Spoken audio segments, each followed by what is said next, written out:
రూప్ నారాయణపేట వద్ద మానేరు వాగుపై వంతెన నిర్మిస్తే ఓదెల మండలం ప్రజలకు జమ్మికుంట వరంగల్ పోవాలంటే సుమారుగా 10 కిలోమీటర్ల దూరం తగ్గుతుందని పెద్దపల్లి ఎమ్మెల్యే విజయ రమణారావు అన్నారు. పెద్దపల్లి జిల్లా ఓదెల మండలం రూప్ నారాయణపేట గ్రామంలో రూప్ నారాయణపేట విలాసాగర్ మధ్య మానేరు వాగుపై బ్రిడ్జి నిర్మాణానికి అధికారులతో కలిసి స్థల పరిశీలన చేసిన పెద్దపల్లి ఎమ్మెల్యే చింతకుంట విజయ రమణారావు భూ సర్వే త్వరగా చేసి బ్రిడ్జి పనులు ప్రారంభించేలా అధికారులు త్వరగా పనులు పూర్తి చేయాలని ఆదేశించిన ఎమ్మెల్యే. ఈ సందర్భంగా ఎమ్మెల్యే మాట్లాడుతూ భూ సర్వే నిర్వహించి త్వరలోనే బ్రిడ్జ్ పనులకు టెండర్ పిలిచి శంకుస్థాపన చేసుకుందామని అన్నారు. కార్యక్రమంలో ఆర్ఎన్బి అధికారులు సర్వేయర్లు పాల్గొన్నారు.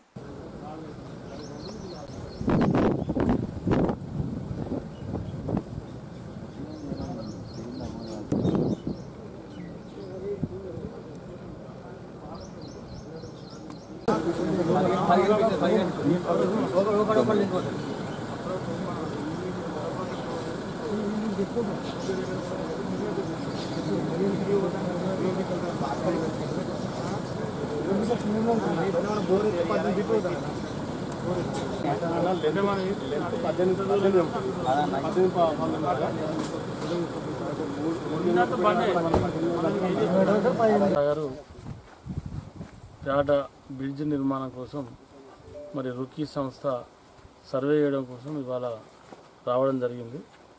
మరి మధుసూదన్ రెడ్డి గారు దానికి ఆ సర్వేకు నాయకత్వం వహిస్తూ ఉన్నారు.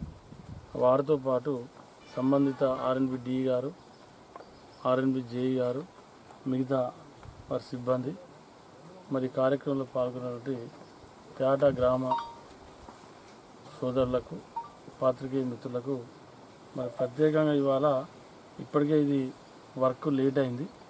మరి వర్క్ తొందరగా కంప్లీట్ కావాలని, ఎందుకంటే మధ్యలో శాసన మండలి ఎన్నికలు చేయబట్టి ఎన్నికల కోడ్ ఉండే, ఆ కోడ్ను దృష్టిలో పెట్టుకొని కొంత 1.5 మంత్ జాప్యం జరిగింది. కానీ ఇవాళ రావడం చాలా సంతోషం. ఎందుకంటే ఇది వర్షాకాలంలో పని నడవదు కాబట్టి ఏదున్నా ఎండాకాలంలోనే ఫుటింగ్, ఇది పిల్లర్ లెవెల్ కొంత పిల్లర్ ఫుటింగ్ కంప్లీట్ చేసుకుంటే మళ్ళీ వర్షాలు పడ్డా కూడా పని నడిచేటువంటి అవకాశం ఉంటుంది కాబట్టి కొంత జాప్యం జరిగింది. అయినా కూడా 1 వీక్ 10 డేస్లో కంప్లీట్ చేస్తామని చెప్పి మధుసూదన్ రెడ్డి గారు చెప్తా ఉన్నారు. చాలా సంతోషం. మరి కంప్లీట్ అయిన తర్వాత వెంబడే మిగతా టెండర్ పిలిచి బ్రిడ్జ్ నిర్మాణానికి టెండర్ పిలిచి మరి ఆ పని కూడా పూర్తి చేస్తామని చెప్పి ఈ సందర్భంగా తెలియజేసుకుంటాం.